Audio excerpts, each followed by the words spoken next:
But having done that, Article 155(2), which talks about principal secretaries, it says there shall be established the office of principal secretary.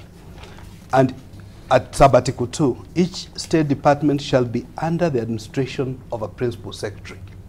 Now, when you bring somebody we are calling chief administration officer, the Constitution says who will be in charge of the administration. So you will be creating somebody above. Then will the PS still be in charge of the administration? So in my view, this is, of course, something to be interpreted by the courts. But as a layman, the PS is the one to be in charge of the administration of that portfolio.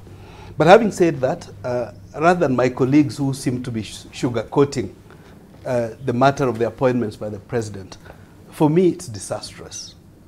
Why do I say disastrous? One, of course, an over-bloated cabinet.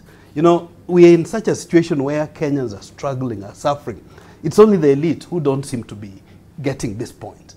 Parliament, instead of reducing their salaries, they are just increasing it. Totally oblivious of the situation on the ground. Kenyans are suffering, and this is across board. Whether you're talking of Central, or Tharaka-Nithi, or Homa Bay, or Northeastern, Kenyans are suffering. The economy is doing badly. Now, the signal the executive is sending, basically, no wonder Parliament is also behaving like it's doing, because that's what the executive is doing. So creating these new positions, giving the excuse that, you know, people are overworked. For me, I would start from the premise, is it that we are appointing wrong people who cannot deliver, who cannot run those departments? Maybe those are the wrong people to be there. If they're complaining, if somebody is given a portfolio and they're not able to deliver, why not try other Kenyans? Why did the president have to wait for so long to bring back more or less the same people?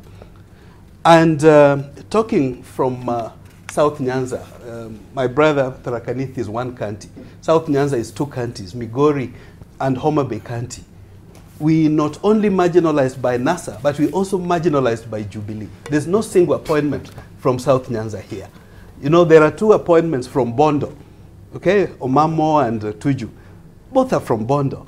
Totally none from South Nyanza. The only one we had, Ambassador Amayo in London, himself has been demoted, taken to New York. You know, that's quite a slap on the face. I'm not surprised NASA got the kind of reception they did yesterday in Homa Bay, because they're disillusioned. South Nyanza is disillusioned. It's like we don't belong to this country.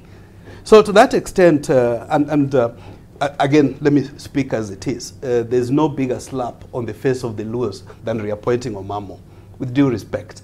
Even if we were to appoint a woman, it's not just any woman. Even if we were to appoint a professional, it's not just any professional.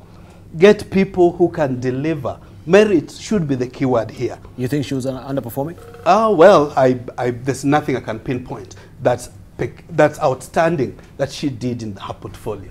But again, when the president was talking of, you know, inclusion, I'd thought that in this final term, when he wants to secure his legacy, I would be seeing more of those communities. I was trying to scan around if there's any Kamba majorly appointed in this government. Yes. I'm yet to find a major one. Maybe there are some. One may say Dr. Juma, I don't know whether she's lawyer or Kamba.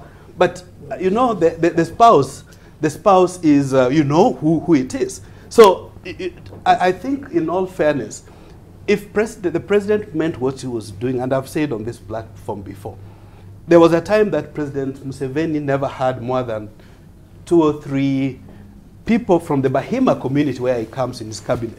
The reasoning we were told was that he was saying the Bahimas have a big enough seat in President Museveni. So in terms of inclusion, I don't think the president delivered in that regard, in my opinion. But more importantly, there should have been merit. I'm trying to figure out, as an academic, what contribution is Ambassador Mina going to make in education? Thank you. All right.